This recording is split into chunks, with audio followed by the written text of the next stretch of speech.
उससे, और हम तुम्हें मिलिट्री सपोर्ट देंगे। तो ये चढ़ गया। इसने क्या किया, कुवैत ने, इतना छोटा सा देश है कुवैत, यहाँ पर इसने इराक के ऊपर एक तो कर्जा था, उसमें से इसका तेल चोरी करने लगा।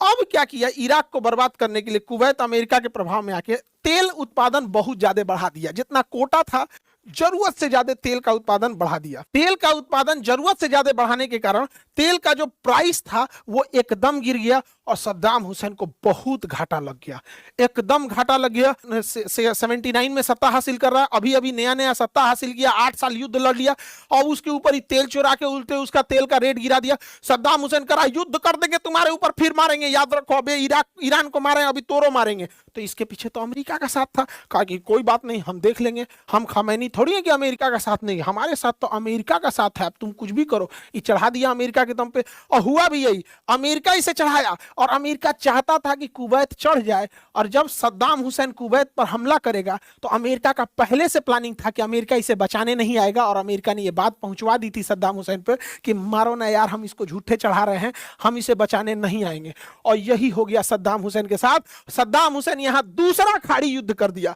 जो भी युद्ध इस फारस की खाड़ी में होगा इसे हम कहा जाएगा खाड़ी देश। इन 8 देशों में जब भी युद्ध होगा तो खाड़ी देश कहा जाएगा। और इसी के साथ इराक हमला कर देता है कुवैत के ऊपर, और इसे कहते हैं दूसरा खाड़ी युद्ध। द्वितीय खाड़ी युद्ध चालू होता है, और यह द्वितीय खाड़ी युद्ध चालू होता है 1990 में। और ये कैसे चालू होता है, देखिए ध्यान से। कुवैत एकदम छोटा सा देश है, इराक एक बड़ा देश है।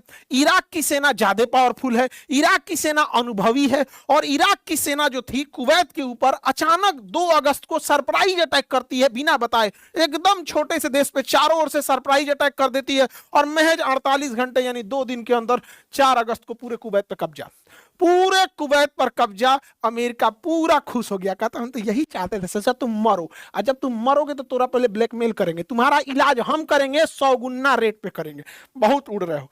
सद्दाम हुसैन ने मारा पलीत करके रख दिया। अब ये कुवैत कराए कि बचाइए बचाइए, हमको जल्दी बचाइए। अमेरिका पहुंच जाता है 7 अगस्त को, यानी 3 दिन बाद अमेरिका पहुंच जाता है। 3 दिन बाद अमेरिका पहुंचता है, लेकिन अमेरिका की चाल समझिएगा। अमेरिका ऑपरेशन डेजर्ट शील्ड चालू करता है और कुवैत को नहीं बचाता है, कुवैत को मरते छोड़ देता है। अमेरिका 30 देशों से 1 लाख की फौज लेके सऊदी अरब में उतरता है, कहता है कि सऊदी अरब को बचाना जरूरी है। और अमेरिका यह खबर सद्दाम हुसैन को पहुंचा देता है कि हम कुवैत को नहीं बचाएंगे। इसलिए सद्दाम हुसैन कुवैत के एकदम अंदर घुस के पूरा लूटपाट मचाते हैं, और सऊदी अरब में 1 लाख की फौज उतार दी जाती है। और इस पूरे 1 लाख फौज का मिसाइल का खर्चा सऊदी अरब से लिया जाता है। अमेरिका को कोई टेंशन नहीं, पैसा सऊदी अरब का, अमेरिका सैनिकों को एक्सपीरियंस मिल रहा है, अमेरिका के हथियार रियल युद्ध में ट्रायल किए जा रहे हैं कि हथियार कैसा है। अब इधर सद्दाम हुसैन कुवैत को धो रहा है। अमेरिका क्यों कुवैत को फंसा रहा था, अभी आपको थोड़ी देर में समझ में आएगा। जब यहां पर इराक इसको सद्दाम हुसैन को पता चल गया कि अमेरिका कुवैत को नहीं बचाएगा, तो कुवैत के अंदर तक इराक की सेना घुस गई। यहाँ पे लगभग 1,70,000 भारतीय फंसे थे। उन 1,70,000 भारतीयों को जहाज से वापस लाया गया, जिसे एयरलिफ्ट मूवी भी बनी है। 1,70,000 लोगों को लाया गया था कुवैत के अंदर से। लेकिन कुवैत टूटता गया। ऑपरेशन शील्ड जो था, डेजर्ट शील्ड, ये कुवैत को न बचा के अरब को बचाया जा रहा था। और यहां पर 1 लाख फौजी 5 महीने से खड़े थे, और इस 5 महीने तक इराक ने कुवैत में अंधाधुन अत्याचार किया। लेकिन यहां 5 महीने से 1 लाख की फौज खड़ी थी सऊदी अरब के ऊपर, ताकि कुवैत टूट जाए। जब कुवैत 5 महीने में टूट गया तो अमेरिका ने कहा कि एक ही शर्त पे बचाएंगे, अपना पूरा पेट्रोल हमको दे दो, पूरा ऑयल पेट्रोल निकालने की जिम्मेदारी मेरी। अमेरिका इसीलिए जिम्मेदारी लेता है कि 100 लीटर निकालेगा, कहेगा 2 लीटर निकला है, उसे ऑयल डिस्काउंट पे नहीं चाहिए। अभी आगे समझाएंगे। यहाँ पे 5 महीने के अत्याचार के बाद देखिए, इनडायरेक्टली सद्दाम हुसैन को भी अमेरिका ही चढ़ाया है और कुवैत को भी उकसाया था यही। कुवैत पिटा गए। 5 महीना बाद कुवैत कह रहे हैं ठीक है मेरा तेल ले जाइएगा, अब हमारी मदद करिए। अब तेल जब हो गया तब मदद कीजिए। तो सद्दाम हुसैन भाग गया। सद्दाम हुसैन को खबर लग गया कि अब अमेरिका यहाँ जो 1 लाख फौज खड़ा किया है, अब वो इराक के ऊपर हमला करने के लिए छोड़ देगा। इसलिए सद्दाम हुसैन ने दिमाग लगाया। सद्दाम हुसैन ने कहा कि यहां वो कुवैत को बचाने आ रहे हैं क्योंकि कुवैत के तेल से समझौता हो गया है, अब यहां से जब भी मन तब हमला हो सकता है। इसलिए सद्दाम हुसैन ने क्या किया, अपने जितने एडवांस जहाज थे लगभग 140 एकदम एडवांस जहाजों को खामेनी को फोन किए और कहे कि हम अपने 140 जहाज आपके देश में छुपा देना चाहते हैं, आप हमारे इन एडवांस जहाजों को छुपा लीजिए। हमें पता है कि अमेरिका ज्यादा देर युद्ध नहीं करेगा क्योंकि सद्दाम हुसैन भी अमेरिका से बातचीत चल ही रहे थे।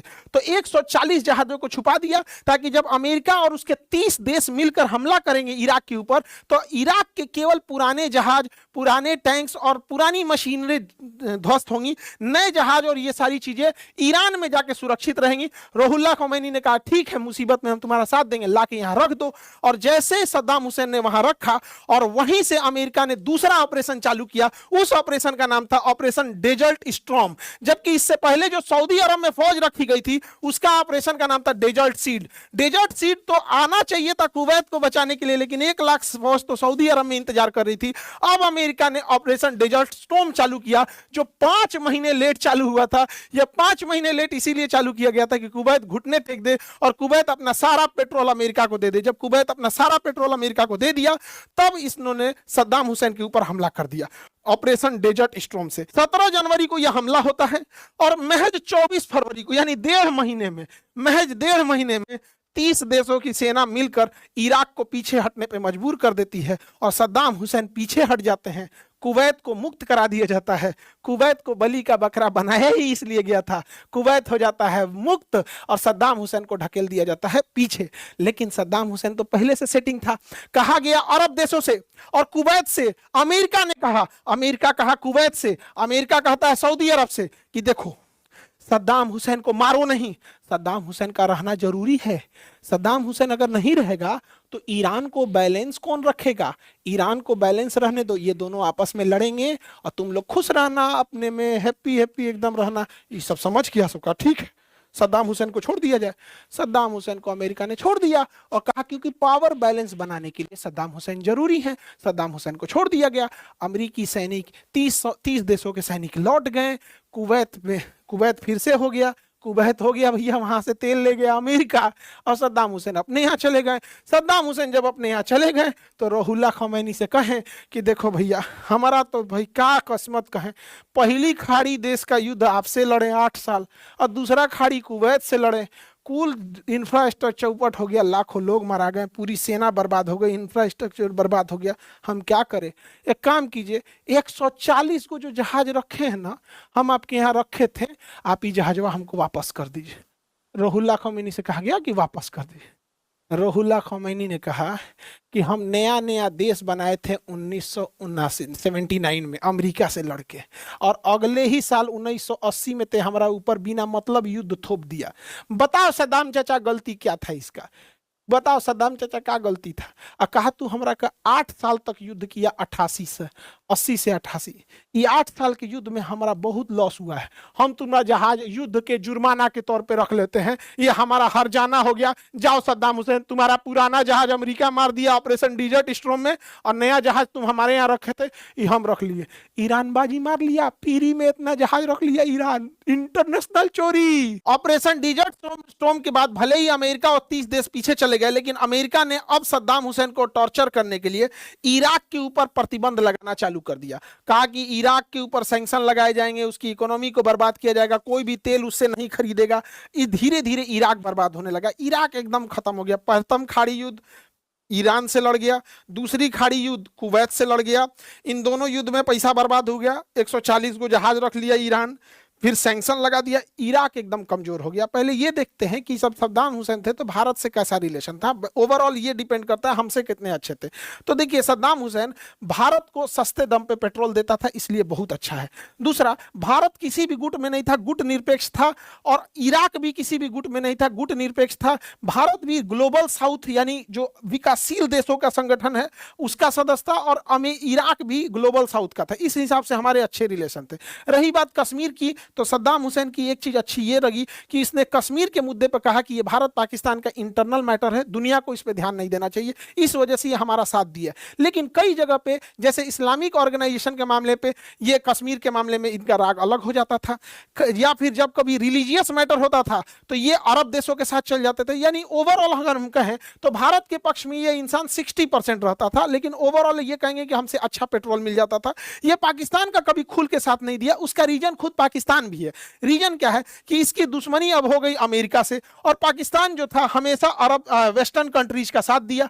पाकिस्तान वेस्टर्न कंट्री का साथ दिया, इसलिए पाकिस्तान से इसकी हमेशा खटक जाती थी। तो ये पाकिस्तान से ज्यादा दोस्ती नहीं कर पाया, लेकिन हमारे लिए अच्छा था पेट्रोल। अगर ईरान, इराक और सीरिया आज रहते तो आज भी हमारे यहाँ पेट्रोल 42 रुपया लीटर रहता, 40 से 45 रुपया लीटर रहता। लेकिन इतना महंगा हो गया, सोचिए हमारे यहाँ डेली करोड़ों लीटर का खपत हो रहा है, और हर लीटर अगर हम लोग को 50-60 रुपया महंगा पड़ रहा है तो करोड़ों लीटर पे कितना लॉस हो रहा होगा हम लोग को। सब कुछ ठीक ठाक ही चल रहा था, लेकिन अमेरिका द्वारा बनाए गए आतंकवादियों ने ही अमेरिका पे हमला कर दिया। हुआ क्या कि इराक में अमेरिका ने प्लांट किया, यहां पर अमेरिका ने ही राजा पहलवी को रखा, और यहां पर अमेरिका ने ही तालिबान को जन्म दिया, अमेरिका ने ही अलकायदा को जन्म दिया। काहे हो गलत बोल रहे हैं, 100% बोलते हैं आप ही जन्म दिए थे। ये आपको तो खुदे पता है, सब आप ही के जन्म आए हैं सब, क्योंकि ये रूस से लड़ रहे थे। अमेरिका ने ओसामा बिन लादेन और मुल्ला उमर को पैसा दिया और कहा कि मारो रूस को। इतना नहीं, ज्यादा पैसा दे दिया कि इन सबके अथाह पैसा हो गया। जब मार के रूस को भगा दिए तो कहा सब भैया हथियार बच गया, पैसा बच गया, अब किसको मारा जाए, उठ के मार दिया सब वर्ल्ड ट्रेड सेंटर पे। अमेरिका पे पहली बार इतना भीषण हमला हुआ, अमेरिका का वर्ल्ड ट्रेड सेंटर धधक उठा और अमेरिका की इकोनॉमी स्लो डाउन हो गई, अमेरिका में मंदी आ गया, अमेरिका बर्बादी के कगार पे पहुंच गया। अब अमेरिका में क्या होगा, कैसे इतने पैसे आएंगे यहाँ पर। तब जॉर्ज बुश ने कहा कि एक काम करते हैं, किसी देश का सोना चुरा लेते हैं या तेल चुरा लेते हैं, दोनों महंगा बिकता है, तो सोना और तेल चुरा लेते हैं, कामें हो जाएगा यहाँ पर। तो पेट्रोलियम और तेल और सोना चुराने के लिए और उस देश के ऊपर डॉलर मुद्रा थोप देंगे। इसके लिए उनको सबसे अच्छा लगा इराक। उस समय इराक कमजोर हो चुका था, युद्ध लड़ते लड़ते, एक खाड़ी युद्ध ईरान से लड़ा, दूसरा खाड़ी युद्ध इसने कुवैत से लड़ा। अब इराक कमजोर हो गया था, तो इराक के सोना, इराक के पेट्रोलियम पर नजर हो गया जॉर्ज बुश का।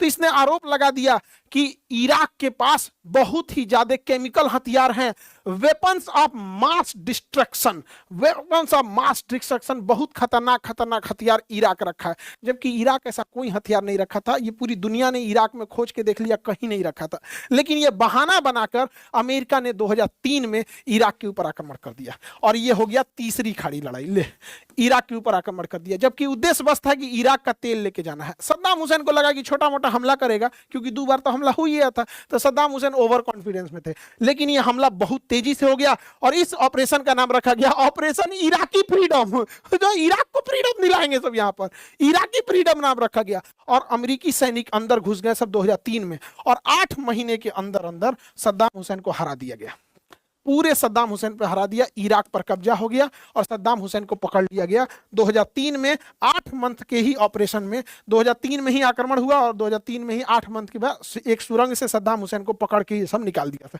क्या हाल हो गया इस सद्दाम हुसैन का। और सद्दाम हुसैन को पकड़ के निकाला गया और पूरे इराक में छानबीन दिया गया। कहा गया कि कहीं कोई हथियार ही नहीं मिला है, कोई ऐसा परमाणु बम नहीं है, कोई वेपन्स ऑफ मास डिस्ट्रक्शन नहीं है।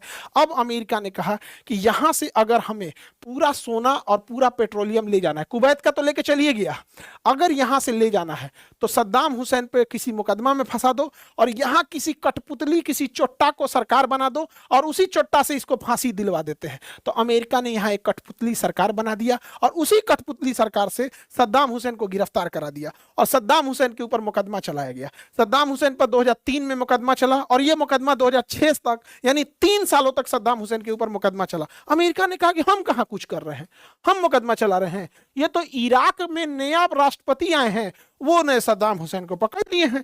अब सद्दाम हुसैन जब खुफिया एजेंट था या जब राष्ट्रपति था तो अत्याचारी तो ये था ही यहाँ पर। अब सद्दाम हुसैन के ऊपर एक मुकदमा लगाया गया। 1982 में सद्दाम हुसैन ने दुजैल नाम के एक जगह पर 148 लोगों की हत्या करा दिया था। दुजैल नरसंहार कहा गया, 148 लोगों की हत्या कराया था। उस हत्या में ज्यादातर सिया और कुर्द जनजाति के लोग थे, सिया और कुर्द जाति के लोग थे। तो सद्दाम हुसैन के ऊपर यही आरोप लगाया, और अमेरिका ने क्या किया कि इन पर जब मुकदमा चलाया तो अमेरिका ने कहा कि फुल जजेज बेंच बैठाया जाए। जब 5 जज बैठते हैं तो उसे फुल बेंच कहते हैं। 5 जजेज का बेंच बैठाया अमेरिका, और अमेरिका ने जो हत्या का आरोप था सद्दाम हुसैन के ऊपर, सिया और कुर्द 148 लोगों में, 5 जजेज में 3 जज सिया थे और 2 जज कुर्द थे। इन जजों ने 30 दिसंबर 2006 को सद्दाम हुसैन को फांसी की सजा सुना दिया। सद्दाम हुसैन को फांसी की सजा सुना दिया गया। 30 दिसंबर का वह दिन था। अगले दिन एक दिन रुक जाता तो 1 जनवरी आ जाता। 30 दिसंबर के दिन सद्दाम हुसैन को फांसी दिया गया। उस दिन बकरीद का त्यौहार था। अमेरिका ने जानबूझ के बकरीद के त्यौहार के दिन एक मुस्लिम नेता जो अपने आप को अरब देशों का बन रहा था उभारा, ताकि आतंकवाद का जन्म हो। और जब आतंकवाद का जन्म होगा तो आतंकवाद से जो पीड़ित होंगे वो हथियार अमेरिका से खरीदेंगे। एक दिन इसे आगे या एक दिन पीछे टाला जा सकता है। अमेरिका ने पूरे इराक को लूट लिया। इराक के पूरे तेल पर अमेरिका का अधिकार हो गया।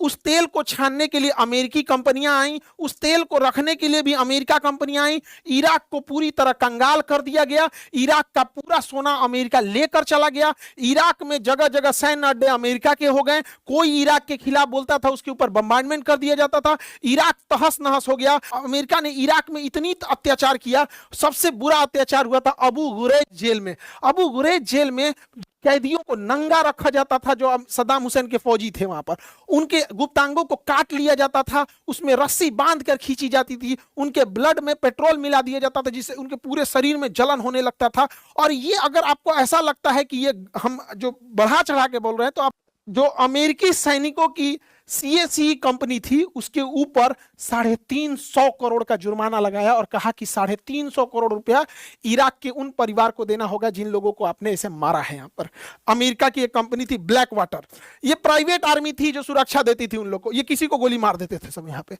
उसी अमेरिका की सैनिक में एक लेडी सैनिक थी लिंडी इंग्लैंड। ये इसका शौक अलग था, ये पुरुषों को नंगा करके रखती थी और उनके प्राइवेट पार्ट को काट लेती थी। इसको जेल की सजा सुना दिया गया, अभी ये जेल में है। ये सारा अत्याचार इराक के ऊपर किया गया था। अमेरिका ने इससे ज्यादा अत्याचार ग्वांतनामो जेल में किया है।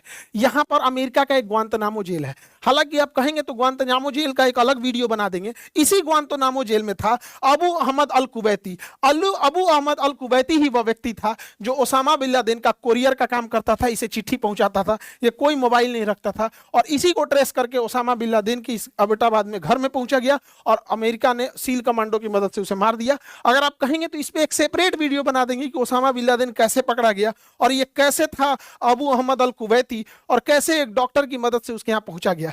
देखिए, अमेरिका जब इराक से गया, 3 सालों में अमेरिका ने इराक में जो तबाही मचाई है ना, आप सोच नहीं सकते हैं। सद्दाम हुसैन क्रूर था, 148 लोगों से ज्यादा लोगों को मारा था। लेकिन जब 3 साल में अमेरिका वहां गए सब, तो अमेरिकी सैनिकों ने वहां मिलकर 60,000 महिलाओं का रेप किया था। 60,000। वहां लगभग 80 लाख लोगों का घर उजाड़ दिया गया बम मार के। 80 लाख लोगों को मार दिया गया था वहां पर, बेघर कर दिया गया। 10 लाख लोगों की हत्या कर दी गई थी। 10 लाख और 1 करोड़ लोग घायल थे। ऐसे घर में घुस के सैनिक किसी के घर में ऐसे घुस जाते थे कि सब सामने रेप कर देते थे सब। अब आप बताइए, सद्दाम हुसैन क्रूर था, पूरी दुनिया कहेगी, और ये सब जो अमेरिका किया इस पे सब चुप रहेंगे। एप्स्टीन फाइल वालों के आगे किसी की जबान नहीं खुल सकती, इतना ज्यादा क्रूरता था। इसका नतीजा क्या हुआ? इराक से जब अमेरिका गया तो वहां आतंकवादी पनप गया, सब ISIS। इन ISIS आतंकवादियों ने जिनके घर गए होंगे यहाँ पर, ये सब आतंकवादी बन गए। अब आप खुद सोचिए, दुनिया का सबसे शांत देश है नॉर्वे, मान लीजिए नॉर्वे, शांति का नोबेल वगैरह दिया जाता है। अगर वहां किसी के घर में घुस के 60,000 का रेप कर दिया जाए, वहां के किसी लीडर को क्रिसमस के दिन फांसी लगा दिया जाए, वहां 1 करोड़ लोगों को बेघर कर दिया जाए, तो क्या वहां से नोबेल प्राइज का विजेता निकलेंगे? अमेरिका जानबूझ के पूरी दुनिया में आतंकवाद फैलाता है। आप देखिए, इसको एक एक करके समझिए। पूरी दुनिया में फसाद का सबसे बड़ा जड़ यही 2 हैं सब। एक ब्रिटेन है, और ब्रिटेन के ही लोगों ने जाके अमेरिका बसाया है USA। बाद में बता देंगे कि इन्हीं के चमचों ने अमेरिका को बसाया था यहाँ पर। ये क्या करती है? किसी भी देश को तोड़ देती है, सेपरेट कर देती है, पार्टीशन कर देती है किसी भी देश को, ब्रिटेन वाले, और अमेरिका उस देश में आतंकवादी भर देता है। आपको हम एक एक करके समझाते हैं। ब्रिटेन ने तोड़ा फलस्तीन को, अमेरिका वहां भी भर दिया। ब्रिटेन ने तोड़ा सीरिया और इराक को, अमेरिका वहां भी ISIS को भर दिया। इसी ब्रिटेन ने अफगानिस्तान को तोड़ा, अमेरिका वहां अलकायदा और तालिबान आतंकवादी भर दिया। इसी ब्रिटेन ने पाकिस्तान को तोड़ा, अमेरिका वहां पैसा देता है, अभी भी ऑपरेशन सिंदूर में पाकिस्तान को हथियार दे रहा था। इसी ने बांग्लादेश यानी पूर्वी पाकिस्तान बनाया था, आज हमारे लिए बांग्लादेश संकट है। यही वो व्यक्ति है जिसने शेख हसीना की सरकार को हटाया बांग्लादेश में और वहां यूनुस को बैठाया और अपनी कठपुतली सरकार को बनाया। यही ब्रिटेन है जो भारत से टुकड़ा किया म्यांमार का, और म्यांमार में इसने रोहिंग्यों को भर दिया वहां पे। आज भारत के लिए समस्या है। तो पूरी दुनिया में अगर आप ध्यान से देखेंगे तो देश का टुकड़ा करता है पहले ब्रिटेन, फिर ये बम मार के इतना अत्याचार करता है, वहां से कुछ लोग उभरे और उसके बाद से पूरी दुनिया में खौफ पहुंचे। जब पूरी दुनिया में खौफ पहुंचता है तो आतंकवाद जन्म लेते हैं, और आतंकवाद से अमेरिका को कोई लॉस नहीं होता है। उसका रीजन समझिए, अमेरिका दुनिया के मेनलैंड से बहुत दूर है। अमेरिका तक पहुंचने के लिए बहुत पावरफुल नेवी चाहिए, जिसे ब्लू वाटर नेवी कहते हैं। बहुत पावरफुल नेवी चाहिए जो किसी बड़े देश के पास ही संभव है, और बहुत तगड़ा एयरफोर्स होना चाहिए। ईरान में इतना दिन से युद्ध हो रहा है, एक भी मिसाइल वहां नहीं पहुंच पा रही है। यही अमेरिका का सबसे प्लस पॉइंट है। इसलिए आतंकवाद से अमेरिका को कोई घाटा नहीं होता है। अमेरिका जहां पे आतंकवाद फैलाता है, जैसे भारत जैसे देशों में घाटा होता है, इसलिए अमेरिका आतंकवादियों को बढ़ावा देता है। जब पूरी दुनिया में आतंकवाद और युद्ध का माहौल छा जाएगा, तब आप अमेरिका से खरीदिएगा, करोड़ों रुपए के जहाज खरीदेंगे, करोड़ों हथियार खरीदेंगे। इन हथियार के पैसे से अमेरिका नए नए रिसर्च करेगा। आज आप कोई लैपटॉप चलाइए, वो विंडोज पे चलेगा या तो आईओएस पे चलेगा। आज कोई मोबाइल खरीदिए, ओप्पो, लावा, वीवो, कुछ वो चलेगा एंड्रॉइड पर। हथियार के पैसे से ये लोग क्या करते हैं, नई नई टेक्नोलॉजी लाते हैं। अब उस नई टेक्नोलॉजी का इस्तेमाल करने आपको देते हैं, और आपके हर एक डाटा को ये इस्तेमाल करते हैं, और उसके बाद कोई देश से पेट्रोल और डॉलर लेके उस देश को पूरी तरह से खोखला करके खा जाते हैं। आपको एक एग्जांपल पे समझाते हैं अमेरिका क्या करता है।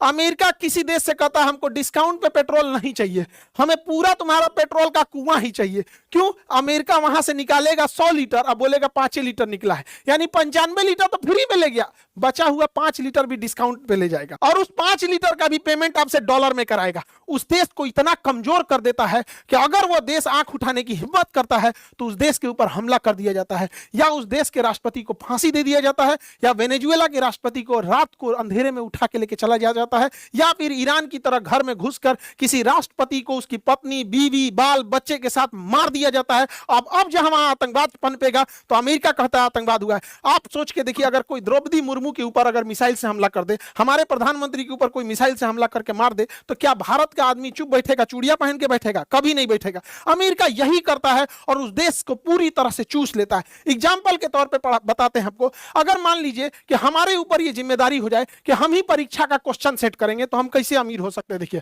अगर हम ये कह दे कि परीक्षा का क्वेश्चन हम सेट करेंगे और कॉपी भी हम ही जांच करेंगे, मतलब आपका क्वेश्चन भी हम ही बनाएंगे और जांच भी हम ही करेंगे, अब देखिए क्या होगा। अगर जांच हम करेंगे तो हम जिसको चाहे उसको फेल कर देंगे, जिसको चाहे उसको फेल कर देंगे। नियम कहेंगे वही पास होगा जो मेरे कोचिंग में पढ़ेगा, क्योंकि क्वेश्चन सेट करने का अधिकार मेरा हो गया है और कॉपी जांच करने वाला मेरा ही हो गया है। अब हम जिसको चाहे उसको फेल कर देंगे। अब लोग डर के मारे कहेंगे कि भैया पास होना है तो इनके कोचिंग में जाओ। अब हम अपनी कोचिंग का फीस रख देंगे 2 लाख रुपया, आओ 10 करोड़ लोग पढ़ने आएगा। तो यही करता है अमेरिका, पूरी दुनिया में पूरे तेल पर मार और के अपना कब्जा कर लेता है। उसके बाद तेल का रेट बढ़ा के बेचता है, कहता है कि भैया ये तो करोड़ों डेली खरीदने बिकने की चीज है पेट्रोलियम यहाँ पे। इस तरह से अमेरिका अपनी